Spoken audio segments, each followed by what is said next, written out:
Mga kanamnams, isang mabilisan lang, nandito tayo sa Jack Chow Paris Mami House. Nandito sila sa Sumulong Commercial Building. Makikita sila sa F. Manalo Street, corner Sumulong Memorial Circle dito sa Antipolo. Memorial Circle dito sa Antipolo. Mga kanamnams, umorder tayo ng asado na siopaw, gawa nila homemade. Wala na daw bola-bola that time, sayang.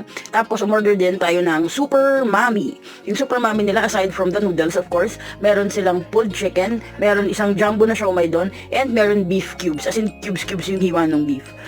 Medyo sad lang ng konti kasi yung beef nila, tag dito, hit and miss, may malambot, may mga matitigas. Pero good job dun sa pulled chicken kasi iba yung texture niya. Yung jumbo na siomay, hindi naman din siya tinipid, masarap din siya, that's good. The siopaw is nice, it's good, pero sa tingin ko may mai-improve pa siya. Para sa sabaw ng mami sa akin, saktong-sakto na siya, hindi na kailangan lagyan ng patis, pero lagyan nyo na lang ng pepper and ng chili oil para swabe. For the full video and rating, just check out our YouTube channel, Motanana Eats. Yan, enjoy and see you soon. It's